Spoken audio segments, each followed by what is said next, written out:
we begin with a meditation, shamatha.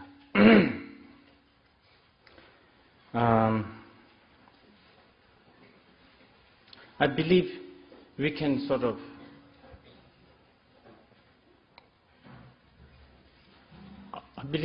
there's two kinds of shamatha meditation. Not really, it's not really written in the classic Buddhist text or anything like that, but I'm just categorizing this for the sake of communication.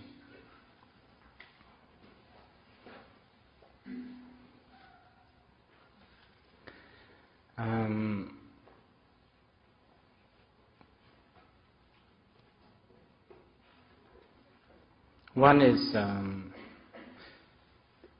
I think the purpose of categorizing this into two is because of the interest, I guess, interest of different kinds of people.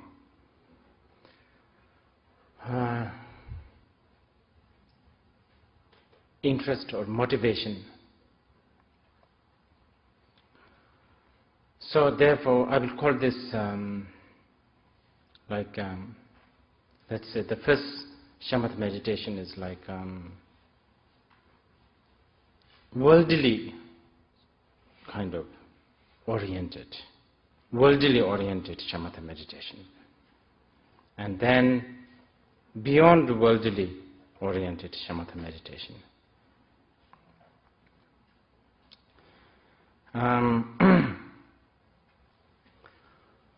And when I say worldly,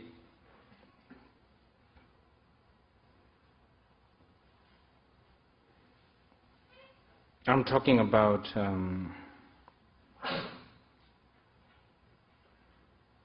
as I was saying, interest. What you are trying to pursue, what is your aim.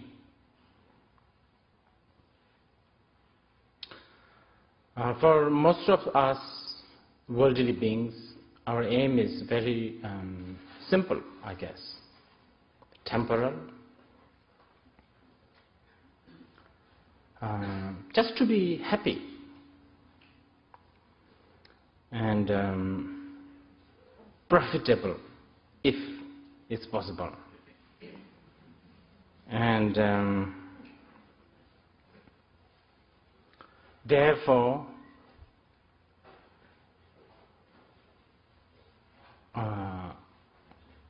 I believe that we cherish concepts such as relaxation,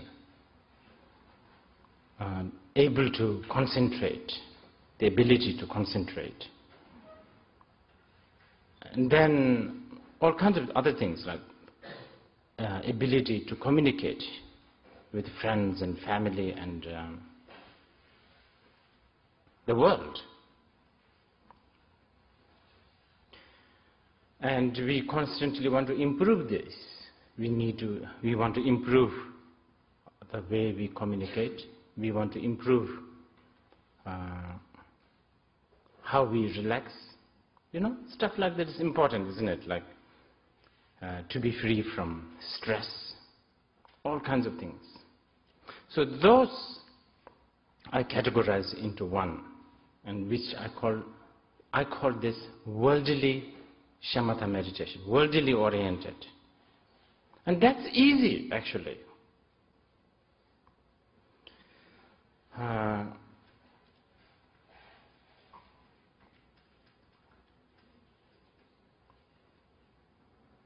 I mean, there's nothing much to talk about it.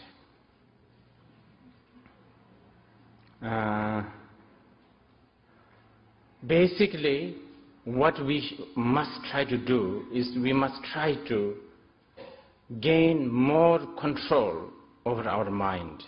And as long as you can do that, because if you are a follower of worldly oriented shamatha, then you don't want to control your mind 100%. You don't want that.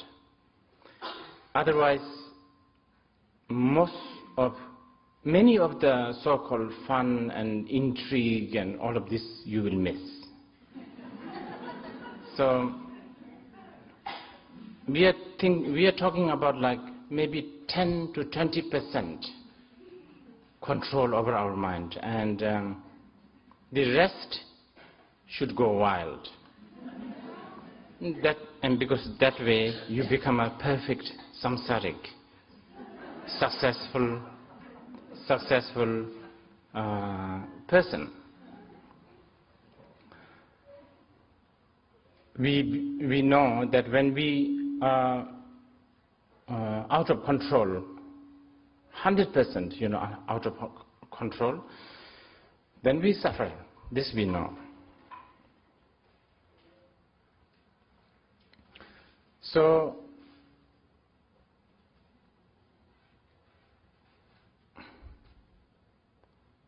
then we ask ourselves, what makes ourselves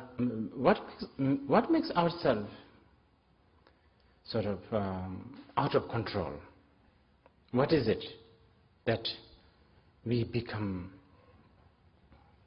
obsessed, addicted, I don't know, out of control, worked up, basically? What makes us worked up with all kinds of things?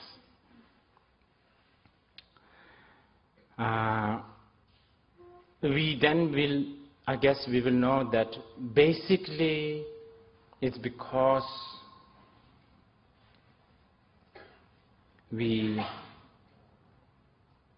our mind gets overly distracted. That's why. So we know that a certain amount of distraction is not good. Because if you get distracted too much, then you lose, I don't know, sort of the inborn dignity of our mind. And that's something that we don't want to lose, don't want to.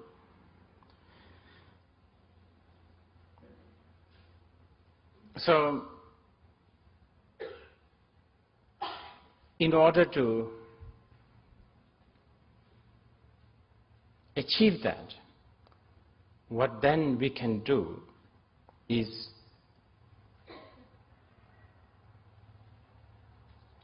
choose one object to get distracted, basically, instead of lots and lots of objects. We choose one particular object to get distracted, and that's shamatha meditation. Trying to continuously get distracted only to this sort of chosen, designated object. And that actually has lots of benefit. It does. If you are looking at a sunset and trying to really enjoy the gradual sort of setting of the sun, and really try to enjoy it minute by minute, second by second, yes, you will remember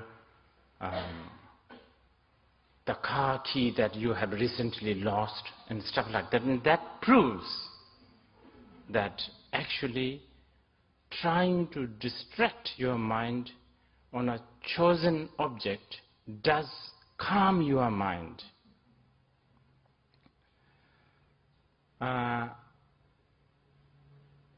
So now this should tell you, when we say calm mind, the definition of calm is various. Because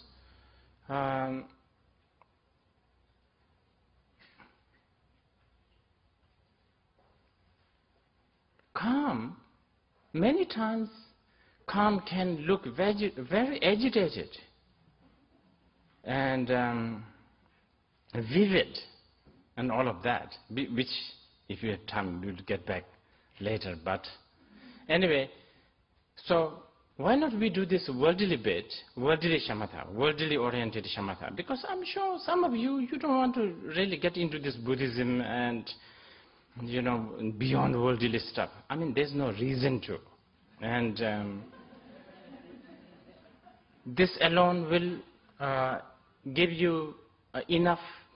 I really think so. It will give you strength. It will improve your communication skill.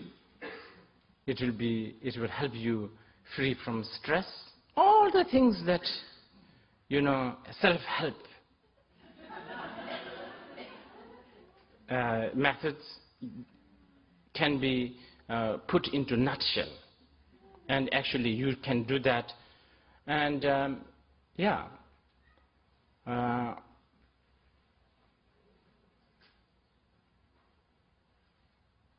lot of benefit, really, a lot of benefit. So why not we begin doing that for a few minutes? So choose your object, whatever, doesn't matter. But only that. It could be your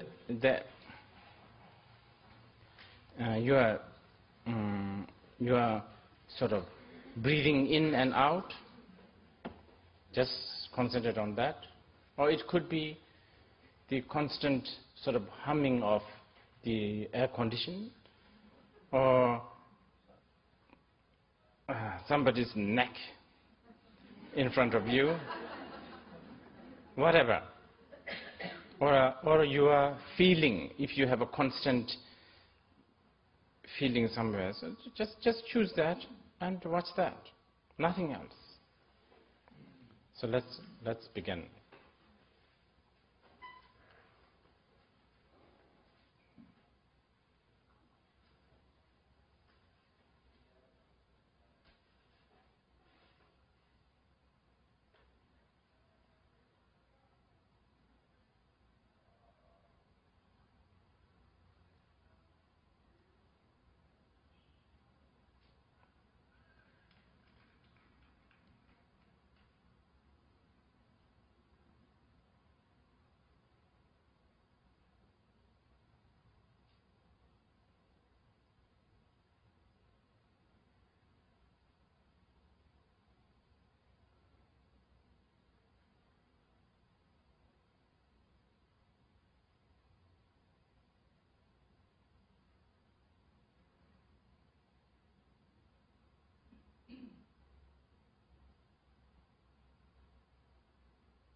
If your mind is distracted,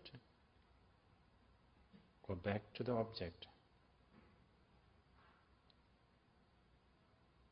If your mind is distracted by other distraction objects, bring it back to the one that you chose.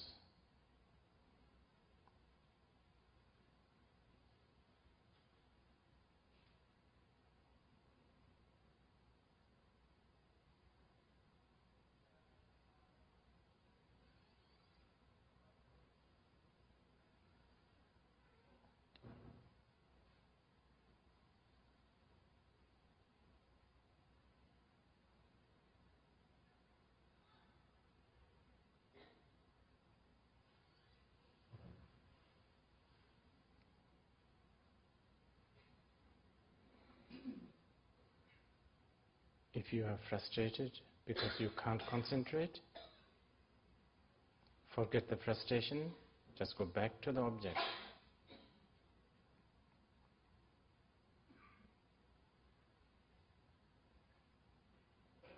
Don't get worked up with the frustration, just go back.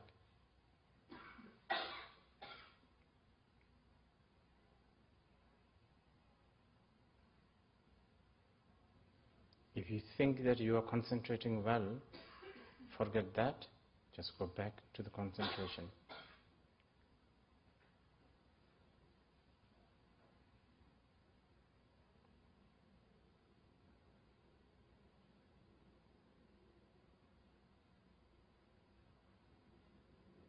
If you think it's not special, then forget that.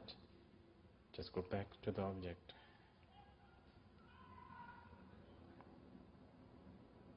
Similarly, if you think it's very special, forget that and go back to the object.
If your mind is constantly checking whether you are concentrating or not, forget all that, just go back to the object.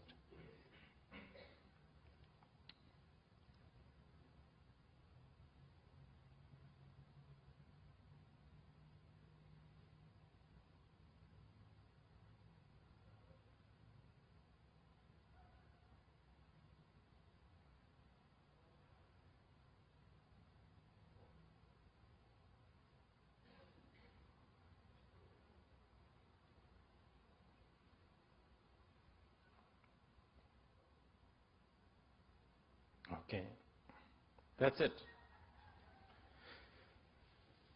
That's the common shamatha. Worldly oriented, because your motivation is just to have stress-free experience. You want to be happy, you want to have some kind of a relaxation. This alone will do lots of wonderful things. You are not practicing Buddhism. This is nothing like it's not a really religious thing. It's simple technique. This will really make you sober, sane. As you can, obvious, very obvious. You are letting the mind be. You are not chasing after all kinds of objects which makes you busy, tired, stressed. So few minutes of this meditation every day, I think will bring a lot of good health, mentally, physically, spiritually.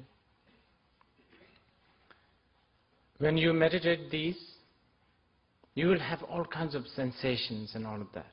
And don't even begin to think that these are something special. Nothing. It's not special at all. It's just for the first time you are using your mind, that's all. That's why you think it's special. It's nothing special. So, don't think of write a book about it.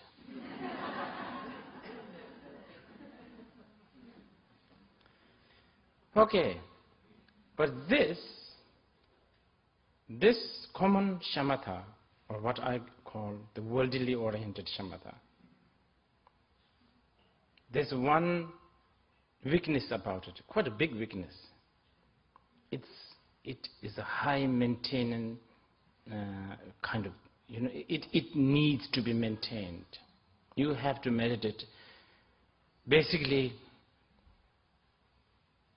until you die. And if you forget to do this meditation, maybe, I don't know, like 10 days, the 11th day you are back to the square one. It's a bit like that. So that's the unfortunate part. So basically, it's like you have to do it all the time. It's like going to the gym. It's not like you go to the gym and work out for like 6 months and then you can relax for another 6 months because you lose everything. I think within 2 days you lose, right? 2 or 3 days you lose all your shape. That's really the sad part. So, but if you want to be sober and sane, this is very definitely it works, and economical, and very handy. You can just travel with it. Now, the uncommon shamatha. Now, if those who doesn't want to hear, you can leave. Now, this is different. It's different because you have a different motivation. You have a different value. You have a different, you are looking for something else. So, the earlier common shamatha meditation, when they say calm, relaxing, concentrating, not getting distracted, of course we use the same word in the second one also, but it means totally different. You understand? That's important to know.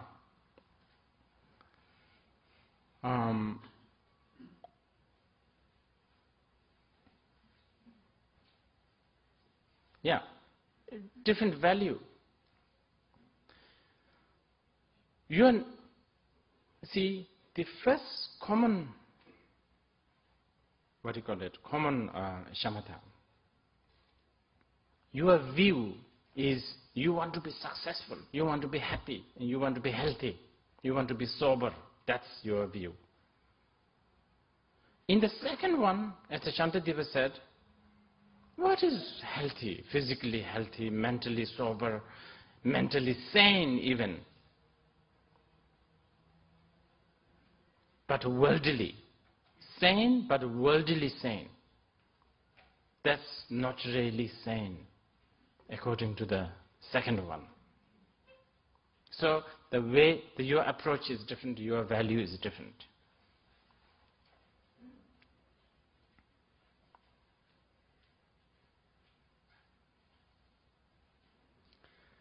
So the definition of meditation is different.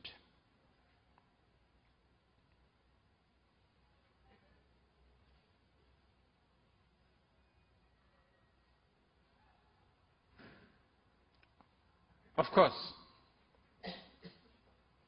generally speaking, meditation in the Tibetan word gom, samadhi or dhyan, has a connotation of getting accustomed to something, getting used to something. That's why you are trying to do the meditation.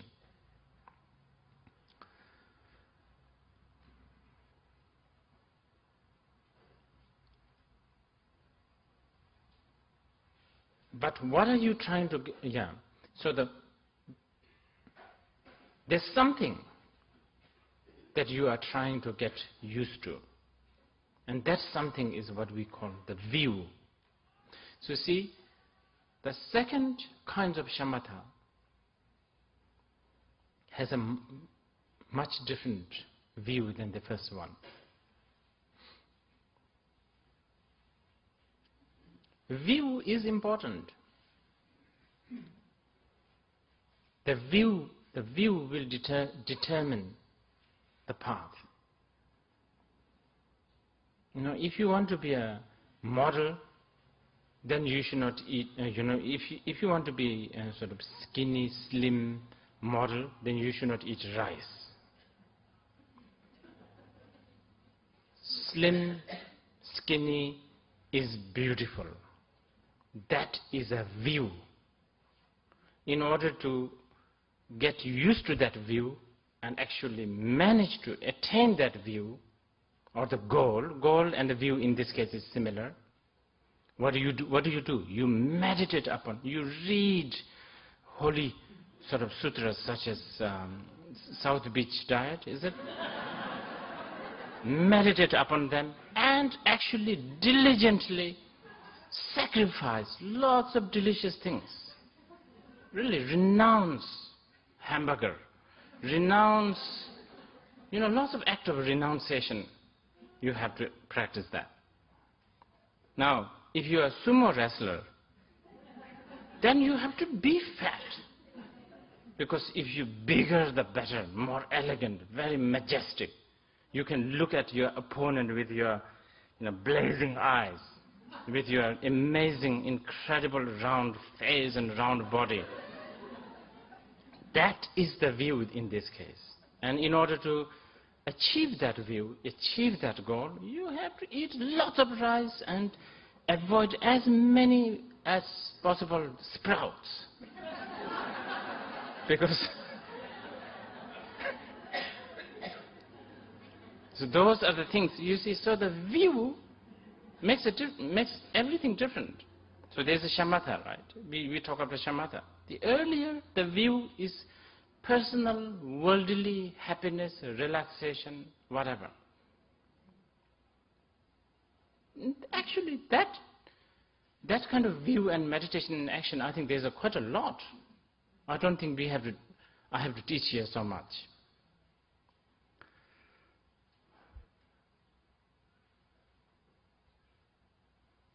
Here,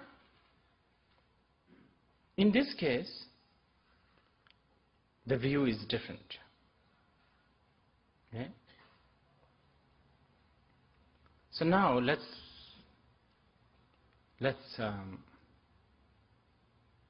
go to, since we are supposed to do, I'm supposed to tell you the shamatha meditation and the introduction to Buddhism. I feel a little strange. This is like really some old Dharma bums here. I don't think they need any introduction, but anyway, maybe there's one or two new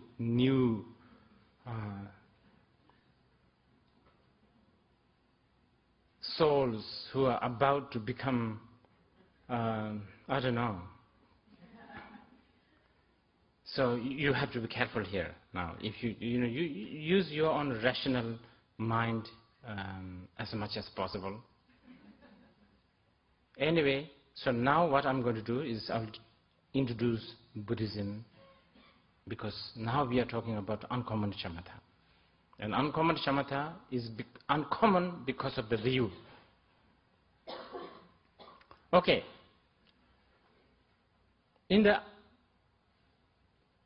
Of course, the purpose of the uncommon shamatha is also happiness, soberness, sanity, relaxation, all of that. Same thing, same word.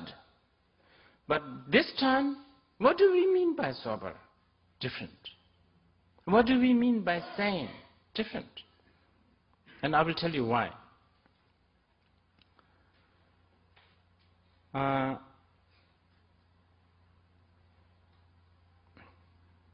See, of course, all sentient beings wishes to be happy. No one wants to suffer. And when Buddha taught Buddha, he was one of the most practical person. His teaching is actually very practical.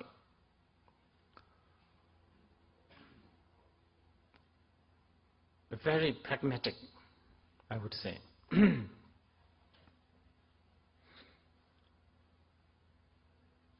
I think the challenge is the definition of happiness.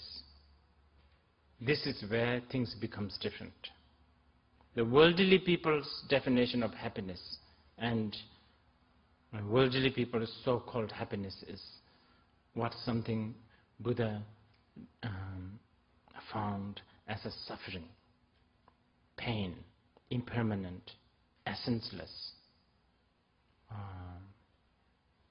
futile. Yeah. So, the view, now we are talking about the view of Buddhism, so that we apply the shamatha based on that view.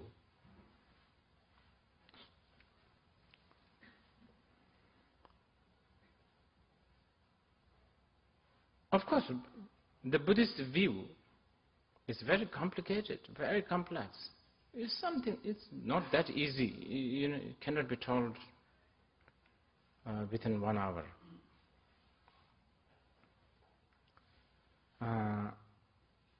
But I have also realized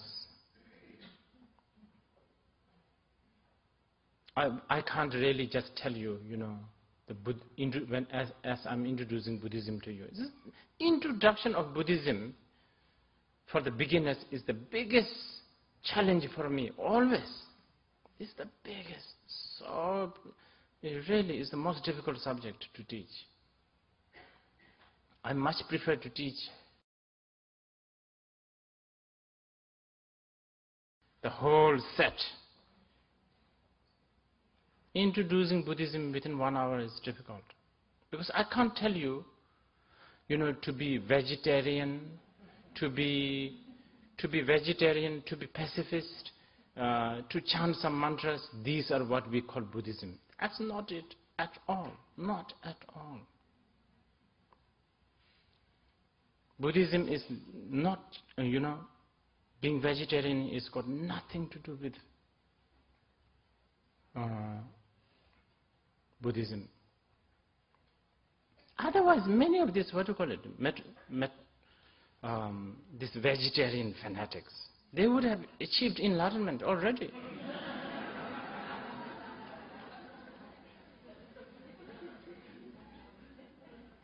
This is not to say being non-vegetarian is also Buddhism.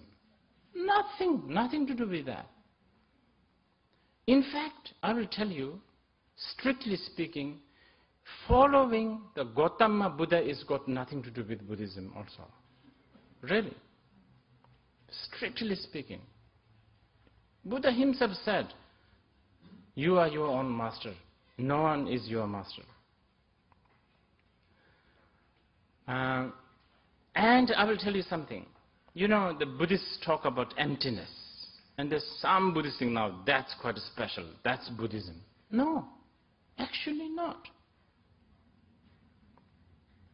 Unless it's taught in a sort of more complete, just emptiness, kind of empty. It's got nothing to do with Buddhism. I mean, that alone would not qualify Buddhism. So, in order to establish the complete Buddhist view, Buddha himself have categorized things into 4, what he called 4 seals. All compounded things are impermanent. That's the first seal. All things put together. Basically, anything that is a product of more than one thing put together is impermanent. Even as it begins. For instance,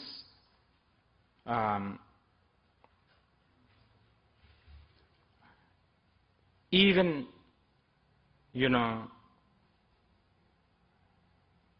putting together of two things, for instance, like the paper.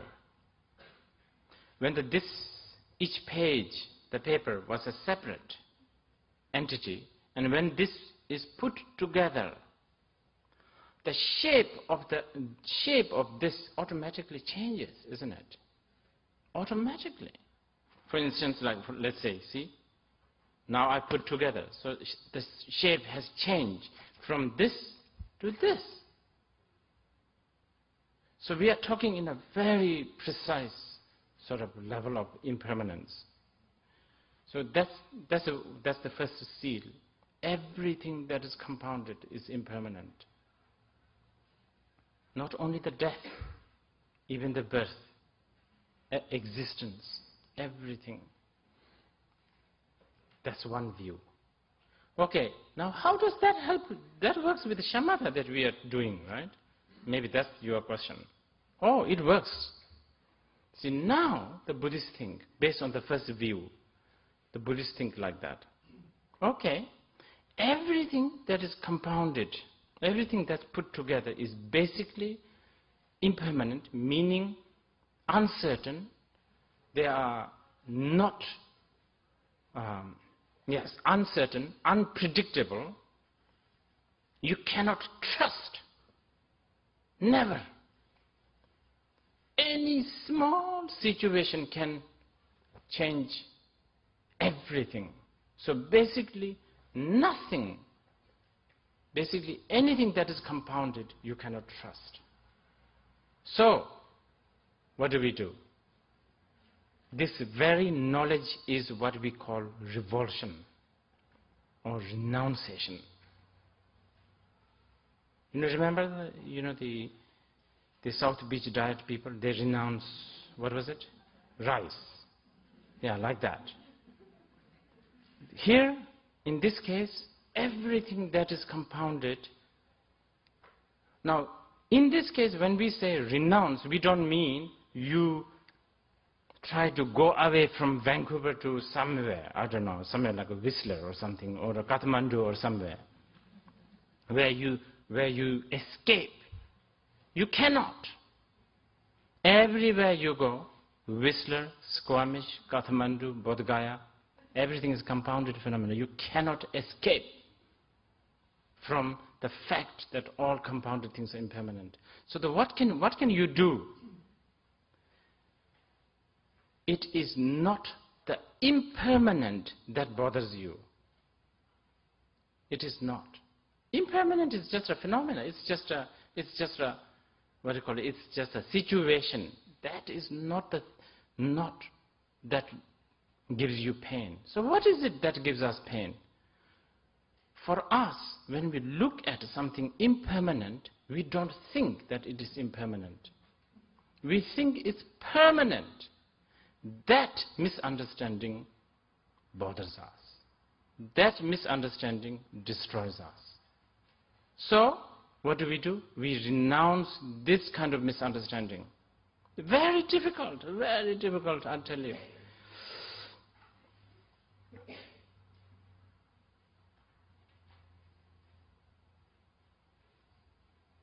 That's very difficult, to renounce this kind of, eternalist clinging is really difficult. Because I still believe that in 2 days I'll go to San Francisco. I've booked the ticket, everything. I think, my car will move and I will eventually arrive there. Although I have not one single solid, valid reasons to prove that all of this will independently work.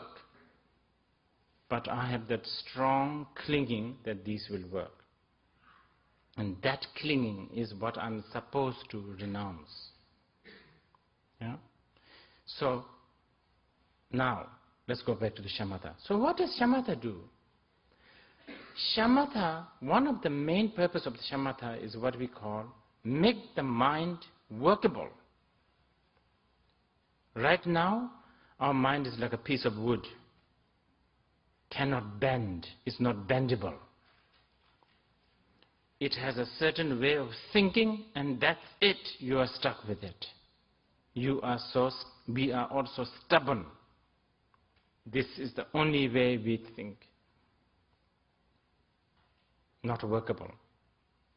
What does shamatha do? Shamatha makes your mind bendable. By the way, the method is same. Method is same.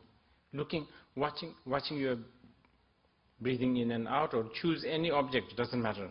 But since it's a sort of a non-worldly, it's good to choose something slightly better than somebody's head, or I don't know, statue of the Buddha would be good.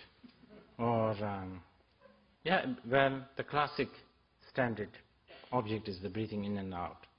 But anyway, so, right now, our mind is like a piece of wood or a piece of stone, so stubborn, not bendable, not malleable.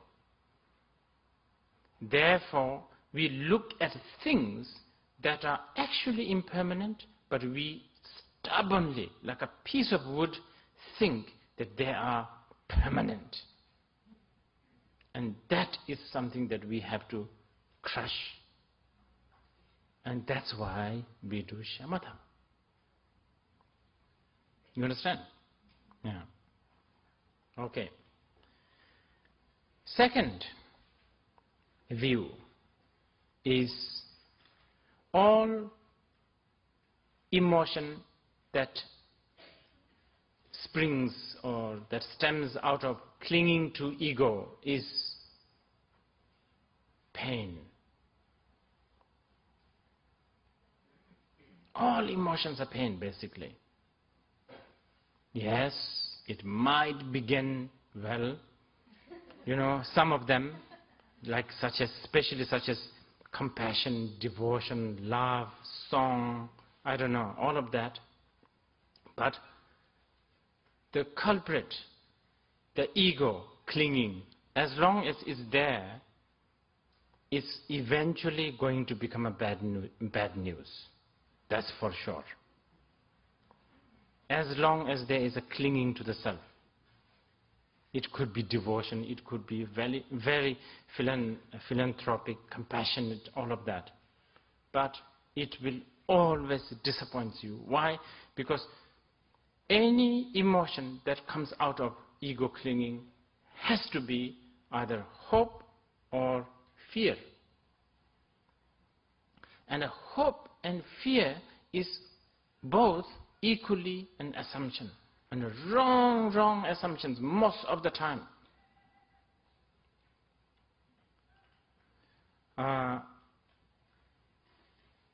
And hope, let's say, when you have so much hope for whatever you do, and it's strongly backed by clinging to the self, disappointment is inevitable. Actually, and then of course there's other matters such as greed. Let's say you want to, you want to gain something. You want to gain some friends, You want to talk to someone. That was your hope. Very simple. You talked. Good, very good. You should be just sort of stop there if you can. But of course we will not. We want to get an inch or a feet closer. So there's a new hope, right? So then it gets closer and closer and closer. And of course you will use all kinds of tricks and games to make things closer. Either you get close to him or her, or you somehow do something. We are very good at this. To make the other person come closer to you and make them feel that actually it is you who sort of did the service of coming closer to them. stuff like that. Anyway, we do a lot of this, and the result is lots of tears and lots of disappointment and all of that. You know this.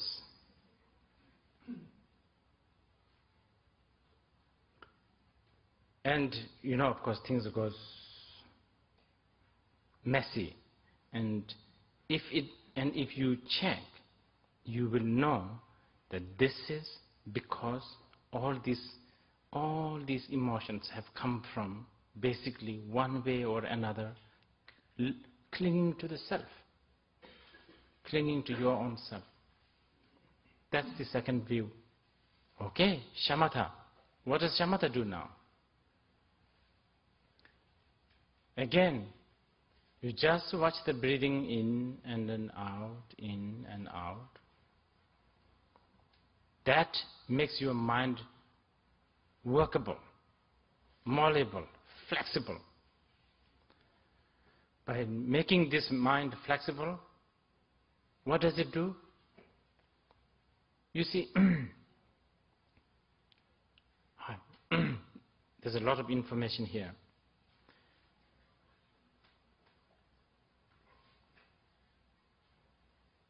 See, generally, we sort of cherish the so-called spiritual path. I mean, generally, when we cherish a spiritual path, or our pursuit of a spiritual path is also something to do with the clinging to the self anyway. We just want to get enlightenment because so that we don't have to suffer, something like that, right?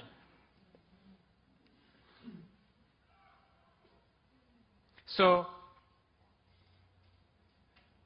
all this information that clinging to self is not good doesn't really go inside us. It comes very close and then it sort of goes somewhere else. Some of them, even it goes inside. Inside, there are lots of interpreters, editors, who will cut and paste and change the wordings and say, oh yeah, that's okay, that's fine. They call it encouragement, isn't it? Yeah, encouragement. Stuff like that. So, it's very difficult to hear, accept, chew this bitter egolessness and this bad, this kind of bad news about self-clinging. It's very difficult. Why? Because your mind is not workable. As you do the shamatha, more and more you have power, and then actually all this makes sense first, as you hear. And not only it makes sense, then you begin to actually feel, a little bit of, feel comfortable with, you might even begin to, oh yeah, actually, not having clinging to the self might actually make me even happier, or something like that. I don't know. It's a very meditational experience. You have to experience yourself. So that's what happens if you do the shamatha. Shantideva said in the meditation chapter, he said this. The third view, everything is emptiness. That's what Buddha said. Now that's very difficult to explain, very difficult, especially for the beginners. But anyway, I've thought about this example. Probably it will not work, probably it will.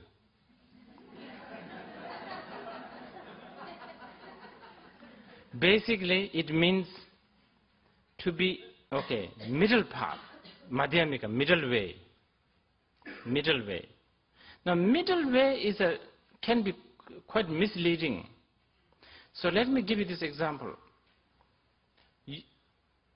There is a two path, There is a two path, and you want to be in the middle.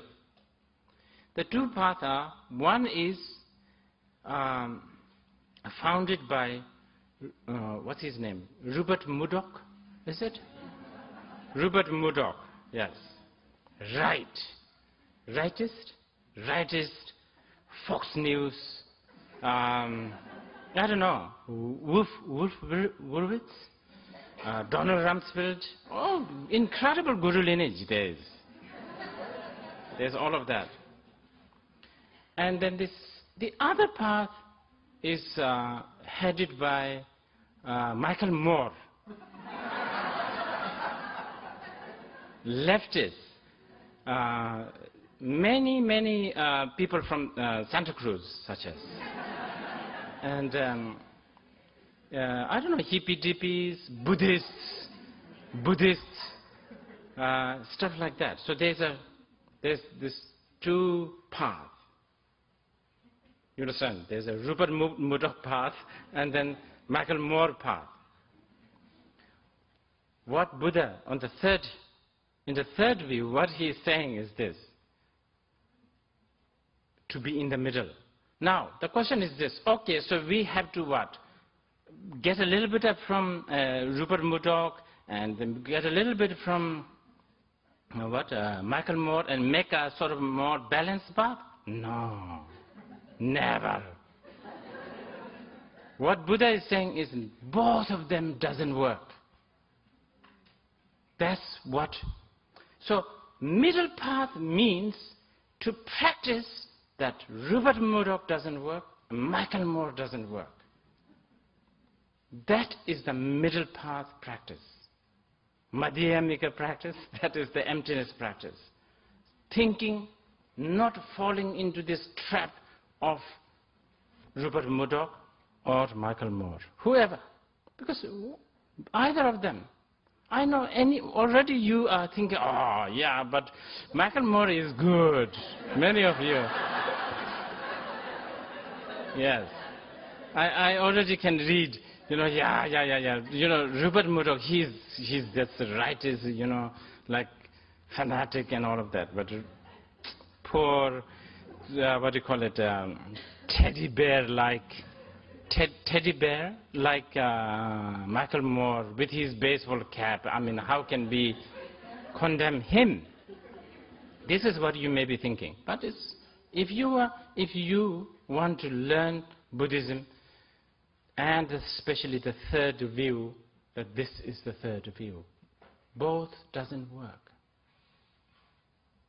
All the systems doesn't work. There is no solution. But by the way, it's got nothing to do with anarchism or, like pessimism, nothing. Anarchism and, I think this kind of path believes in a path. Here, your path is all these paths that comes out of selfishness, that's coming from clinging to the self, doesn't work eventually. That's your path. That's our path. So, important to know, our job is, if you want to know the third view, it has got nothing to do with blending the right and left and making into a middle path. No. Completely discarding, abandoning, and going beyond right and left, going beyond virtue and non-virtue, going beyond, all kinds of dualistic phenomena, all kinds of dualistic distinctions, is what we call the middle path. That's difficult, very difficult. The reason is we just don't have language.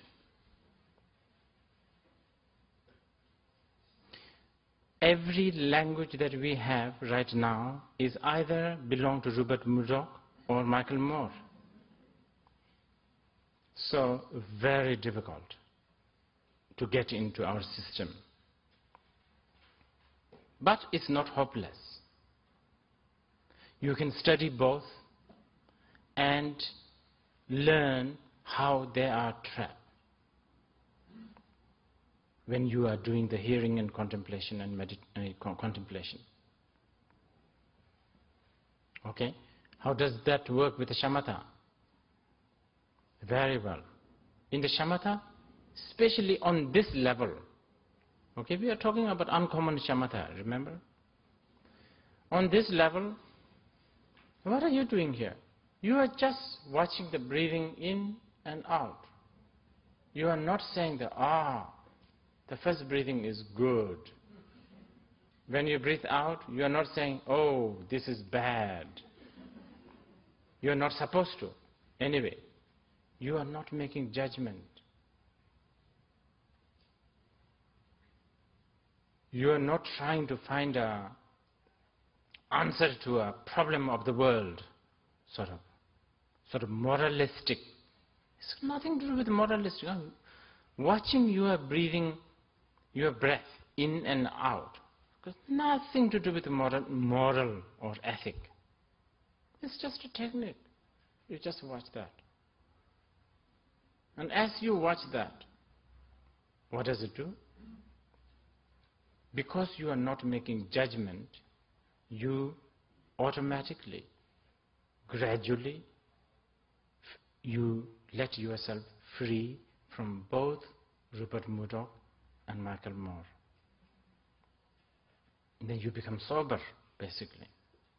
And I think that's the best thing I can do about emptiness, especially for the beginners. Otherwise, it's too much. So, for those who are new, if you happen to read the word emptiness, and if you don't know what that means, it means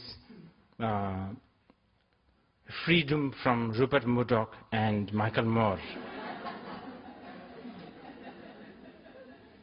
That's the best thing I can do at the moment. Now, the fourth, the most complicated.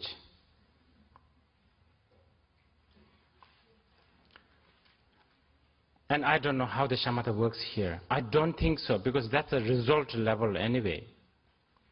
Anyway, since I'm introducing Buddhism, I might as well just say it.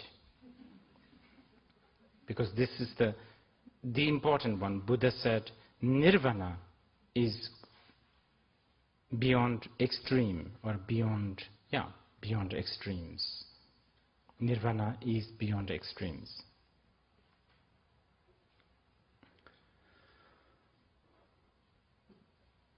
What does he mean by that?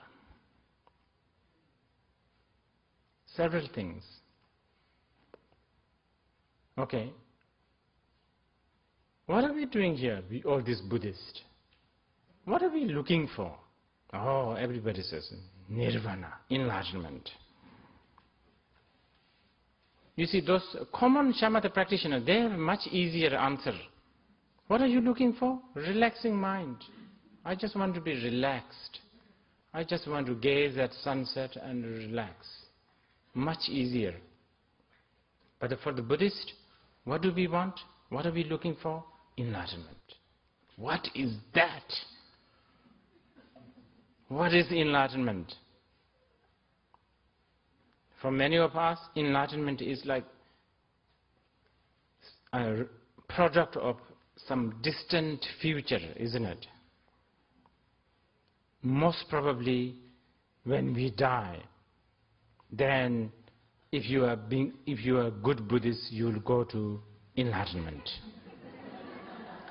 Very theistic thinking, of course, but that's, when you think, when I die, I will go to, if I'm good Buddhist, then I will go to enlightenment. I would say slightly tainted by, what's his name, Rupert Murdoch, this one.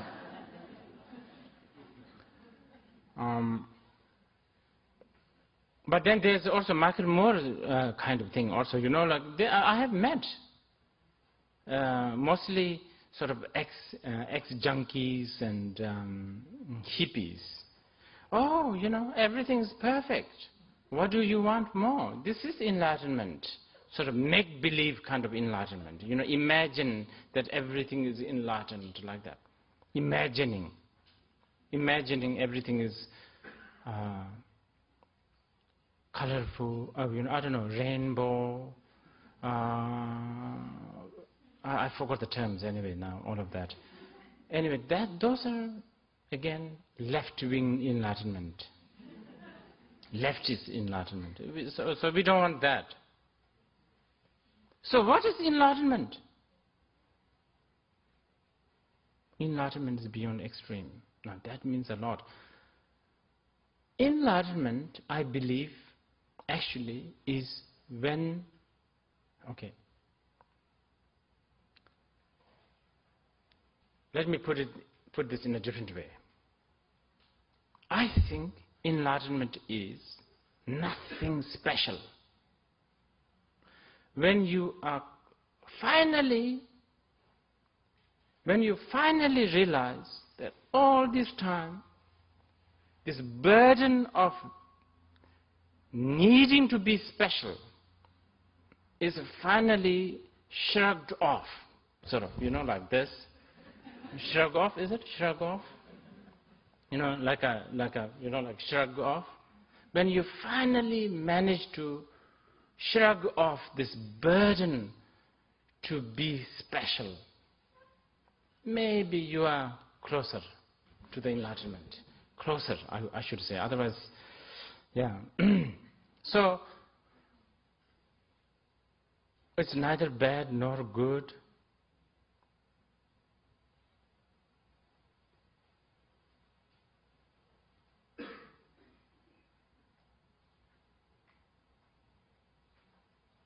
Yes, I found it. I must say this. Michael Moore's school's enlightenment is continuous orgasm. That's what it is. That's not, huh? The Buddha Shakyamuni, no. Buddha Shakyamuni's enlightenment is when you are free from needing to be special. The very concept of special is no more. You understand? That is enlightenment. So, what is third eye? You see, third eye, oh, special. Halo, special. What else? Flying on, walking on the water? Yeah, walking on the water, special. Sleeping on the nails, or the bed of nails, special. Nothing. We don't want to be special. So, Buddhism is a path, a gradual and direct path to really, the final aim is to be not special.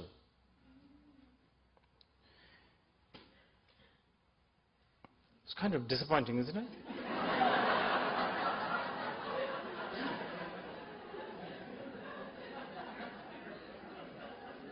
Anyway, I didn't make this up. I have a backing of people like Milarepa. Of course, the Buddha himself, he said, in the Diamond Sutra, he said that. And he said, in the Prajnaparamita Sutra, he said,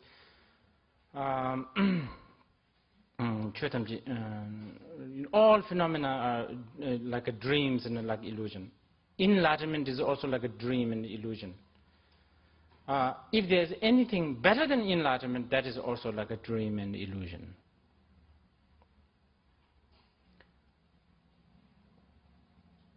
Yes. So we should try not to be special. I think the Taoists talk like that. Taoism, a little bit.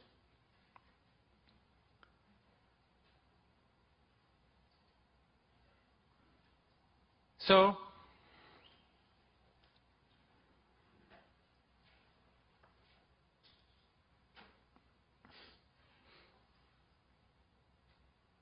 let's connect this to the shamatha. Actually, it does work. When you are doing the shamatha, what are you doing? Nothing special.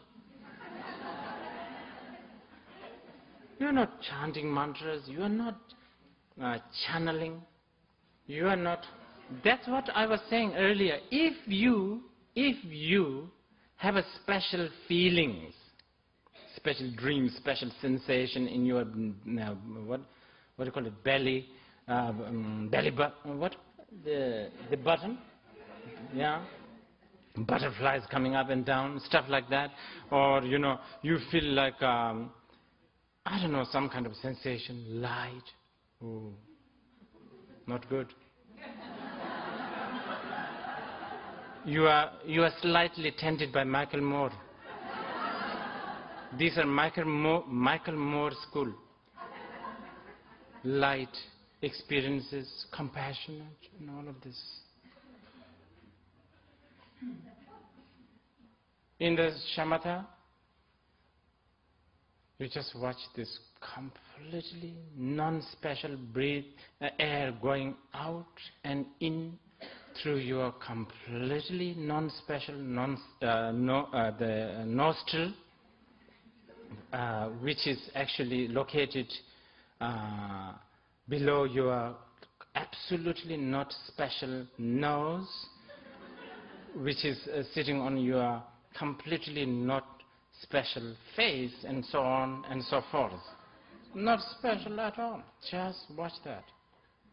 And every time your mind wants to become special, that's a distraction, so you come back. You come back to this. And this is why people don't meditate. Because it's very boring. It's not special. It's absolutely boring.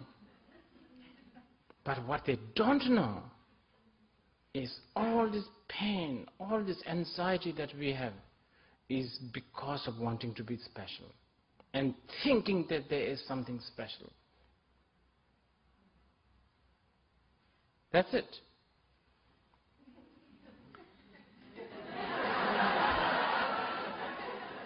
So, let's do a meditation. Yeah, I think that's good.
Okay. Those who find it helpful, the shamatha, I mean, my introduction to the shamatha in both Buddhism, very short, and is not enough. But if you have if you have some inspiration to do meditation, I would really, I cannot encourage you more. Please do so. Not long, especially for those who are beginners. No need long meditation. 3 minutes, 4 minutes, but consistently, every day. And 2 kinds of value or motivation, I've already said. Doesn't matter. If you are not a Buddhist, then the first one. The key is be consistent, short, and never ever try to allocate. Well, think that I will meditate when there is a good time, when there is a free time, when I have finally got a space to meditate. It doesn't happen. It never happens. If you feel like, then even in the toilet, on the toilet seat, do it. And of course, sometimes going to the forest, mountain, will help. And whatever inspires you, you should do that. If climbing, meditating under a tree, that day, that session helps, then do it. You don't then have to think, oh, and that day it works. Next day it will work. Third day might not work. Then the tree behind you has become familiar, you see. Then you need another inspiration maybe. Maybe next to a, what do you call it, the music box, jukebox, yeah. Or a, I don't know, a speaker. Or in front of a, incense, whatever. Within your own room, sometimes on the sofa, sometimes on the floor, sometimes facing right, east, south, west. Every day, make it interesting. And basically, the important thing is, if you are interested in meditation, you should do it continuously. Don't discontinue. Then, if you, those who are new, I'm talking to, if you are interested, then you can do the vipassana and all kinds of other meditation. But basically, the point is not to get worked up with all these distractions. As long as you are not worked up, get caught, engrossed, you are closer to the sanity, sane, soberness. And I'm not making this up. Buddha himself said, one could make offerings to Buddhas and Bodhisattvas many times, with flowers and incense and food and all kinds. But one moment of meditation is much more emphasized by the Buddha. So,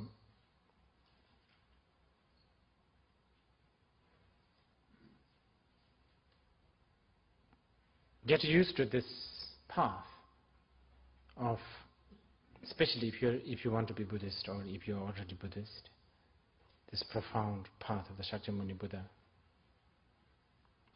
There's one more thing I want to tell you. The thing that I was talking, all compounded things are impermanent. Everything that comes out from, all emotions coming from clinging to the self is pain. Everything is illusion or emptiness. Nirvana is beyond extreme. These are like amazing statement. You should really,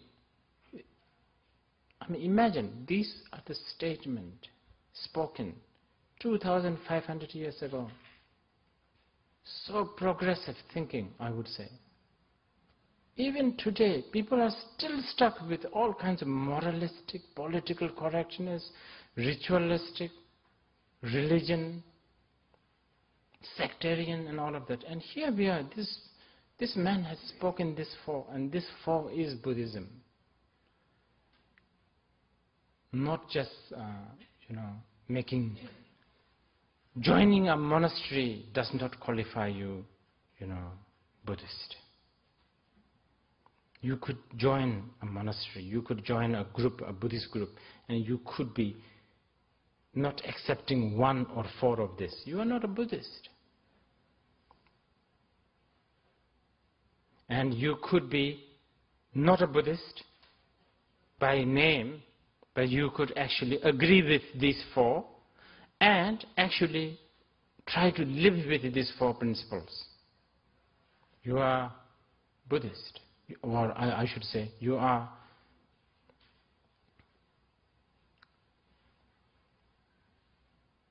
with the Gautama Buddha. Enlightenment is there already. This non-special enlightenment. Okay. So, do you have questions? If not, we'll end here.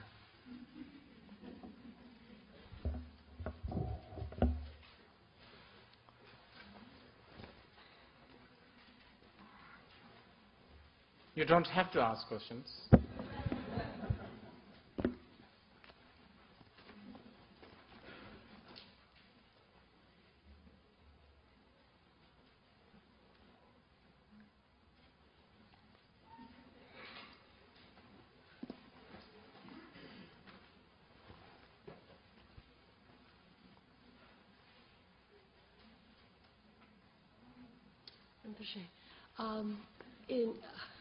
Speaking of being non-special, however, in the Vajrayana practice, we do divine pride, and we're trying to generate, working with the subtle body, and it's difficult not to get into that being special. Yeah, that's why there is the path of sampadikrama, dissolution. Mm-hmm. Okay. Because they try to make you think you are special, and then at the end they think that has to go. Mm-hmm. So keep emphasis on that. Yes. Yeah. Okay.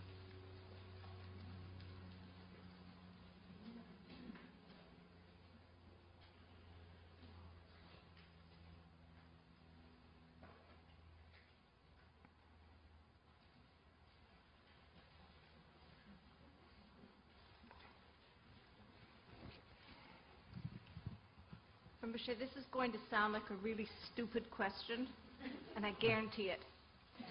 I always get confused with just the word ego, because I get it confused with psychology. So can you just explain ego in the Buddhist sense so that I can understand it better? Self, ego. It's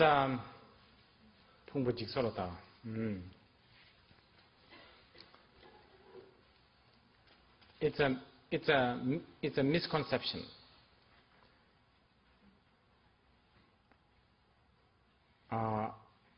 It's looking at a few transitory things put together, and then in your mind you create a phenomena or several phenomena, I don't know, and then thinking that that phenomena exists permanently. That is ego. Very difficult. For instance, like self, me, right? When I say I, I'm looking at, I'm referring at my body, my feeling, my consciousness, my action, I don't know, my name, several of these put together. And in turn, each of them, they fall apart all the time. As you must know, some of you, 20 years, I must have changed. All the time, continuously, I'm falling apart. My body is falling apart. My feeling is, my mood is, my God, my mood. Talk about my mood. It changes like lightning. But constantly, there is a notion that there is one permanent self, which is basically conveniently sort of labeled at this moving, transitory, essenceless stuff. So therefore, it is a total misconception. And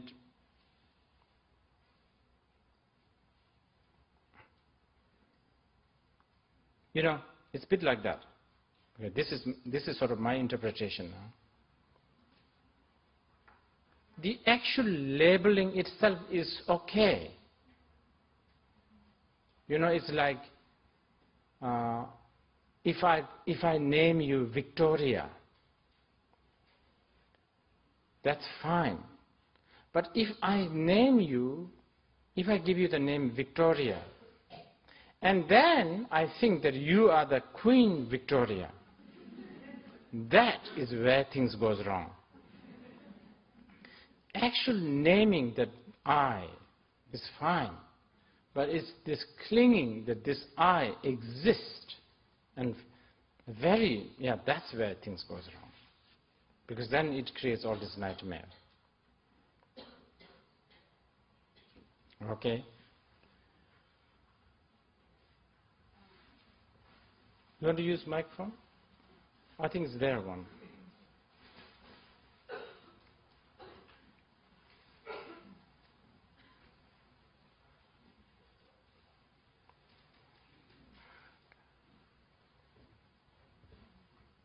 I feel very enlightened by, I'm a beginner, okay?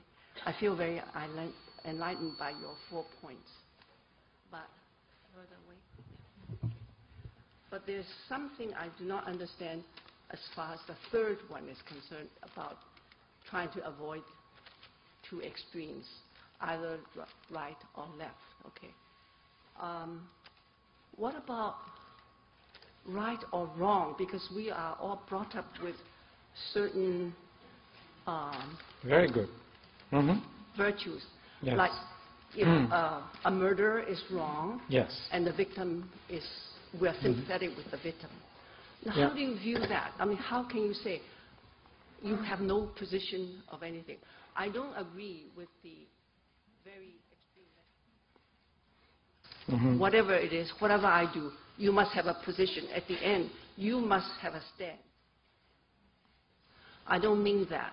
That I can understand.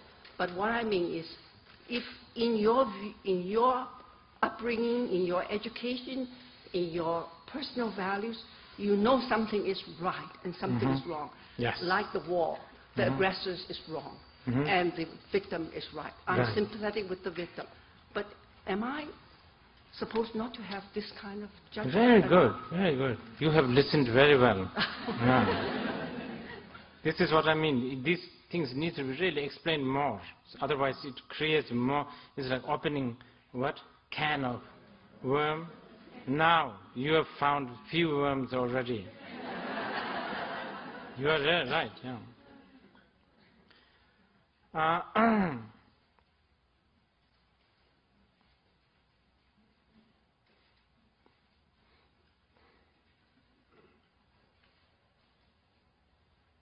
Let me think how to put this sort of practically.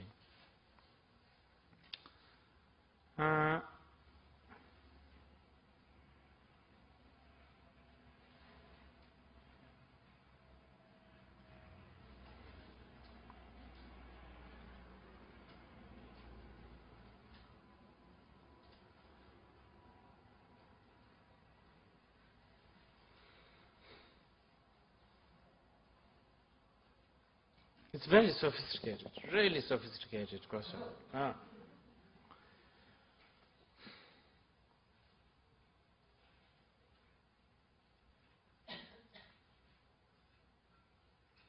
In different levels, now we have to talk. Okay, what Buddha said is this.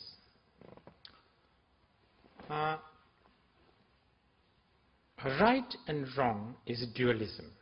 It's dualistic. And one of his followers, Chandrakirti, said, in his very famous quotation, he said, those who are unwise, they will do lots of bad things, non-virtuous things, and go to hell. And then the second line, he said, those who are unwise, not wise, they will do lots of virtuous things and go to heaven. You have to underline the word unwise, not wise. Those who are wise will do, those who are wise will go beyond virtuous and non-virtuous and go to nirvana, enlightenment. Okay?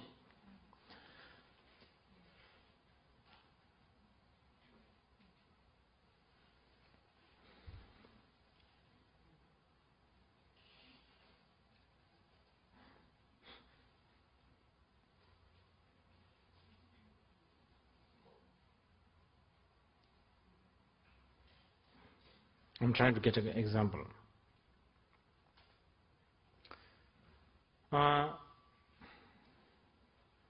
Let's say you are dreaming right now. The classic Buddhist examples. I trust them better than my own examples, so I will use this. Let's say you are dreaming. And you don't know that you are dreaming. Now that part is important, that you don't know that you are dreaming. So you have to underline that phrase. You are dreaming that you are being chased by a poisonous snake.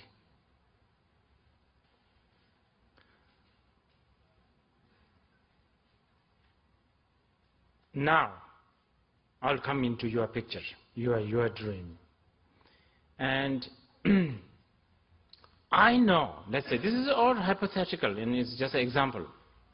I know you are dreaming, but you don't know. Now it's very stupid for me to say, hey, look, this is neither snake, no, this is not snake, this is neither not snake, this is just your dream. It won't work. So here what do? It's easier to say, yes, I can also see that snake, let's chase it out, or let's escape. So, to the certain extent, we use both right and left wing equally.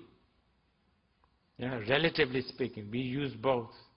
But all along, when we talk about the third, this is why this is the most difficult subject. The third is what we call the wisdom of the Buddha. I mean, this is the quintessential, the wisdom of the Buddha. Emptiness, shunyata.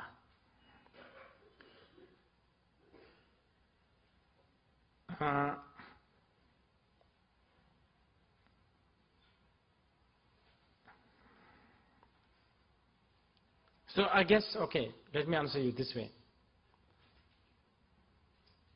As long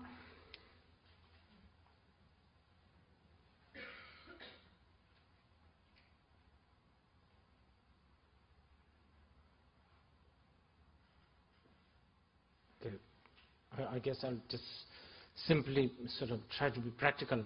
Okay, so what should you do? Okay, isn't that the question? Should you think the aggressor, in this case, are we supposed to think that the aggressor is not bad? Like, are we supposed to think that? No. We must, not that we must, that's it. You will think that aggressor is not good. Being aggressive is not good and all of that. But during the third view, what we are saying is that when you judge that the aggressor is not good, that also is that judgment that aggressor is not good is also, how do I put it, not independent and not permanent. It's very relative. That's what we are saying basically. It's your judgment that you know, all the judgment that we make, right, wrong.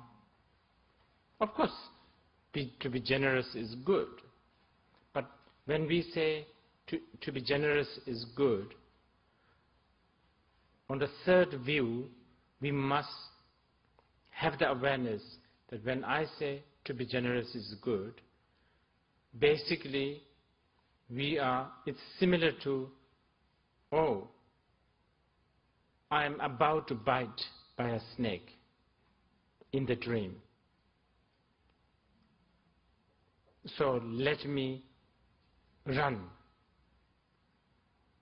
Relatively, you are going through that experience. So you will use this kind of judgment. But from the ultimate point of view, which is the third is very, actually, this four seal you can divide into two. The first two is the relative truth, and the second, the last two are the ultimate truth. And from the ultimate point of view, you know, there is no snake, first of all, chasing you. So how can you think that escaping from such a snake is a wise idea? Because there is no snake from the ultimate point of view. Yes, yes.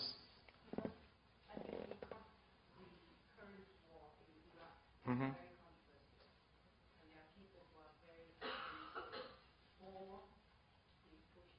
Right, right. Mm-hmm. Mm-hmm. Mm-hmm. Yeah. Mm-hmm. So in this case, we should accept that under the present historical situation, under the present circumstances, that we can say there is a snake, that the aggressor is wrong. Yes. Or are we to say that actually we think the aggressor is wrong, but it is neither right or wrong? I mean, I'm having difficulty. Yes, I understand. Yeah. Mm-hmm. Yeah. We are supposed to think both. That's the challenge. We are supposed to think both. And do you know why?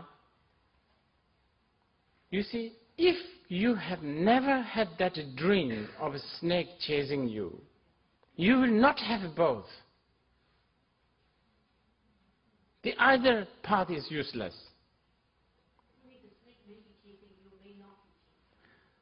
Well, you are not even doing, the snake doesn't even exist. So why talk about the relief of snake?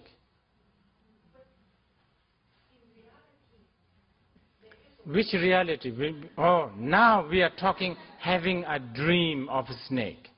So that's the reality you are talking, isn't it?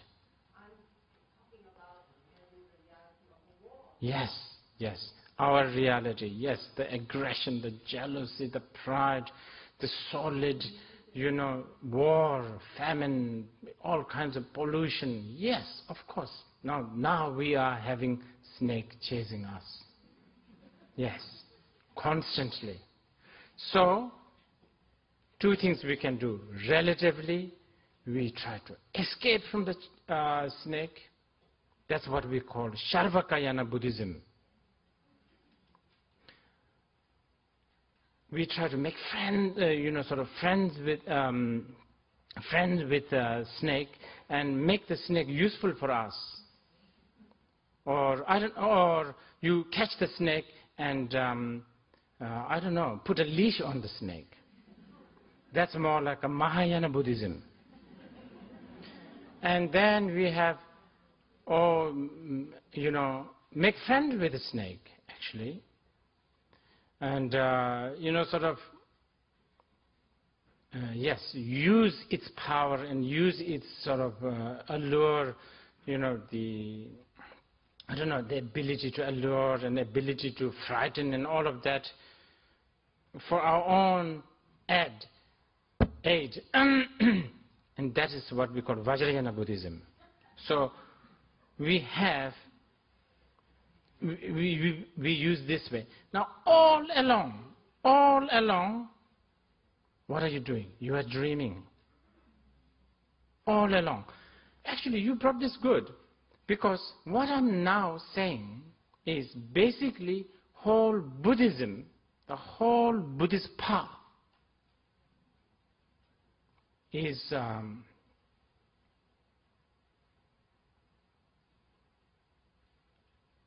always call it placebo. Because the thing is, you think you have a problem, and from the relative point of view, yes, you are right. You are very right. Not only you have the problem, your problem is shared by me too. So that makes it even more solid. And it's shared by many other 100 people, more solid. And the problem doesn't seem to last one day. It has been going on for months and months. So it's more. So all of this makes the problem more solid. But still doesn't mean that it does truly independently exist. Because if all of us dream snake, even though there's so many people here sharing, dreaming the same snake, that does not make the snake real snake. It's still 100 dreams. But in the relative world, yes, it will frighten you. Well, welcome to Buddhism. This is Buddhism now. As Buddha himself said,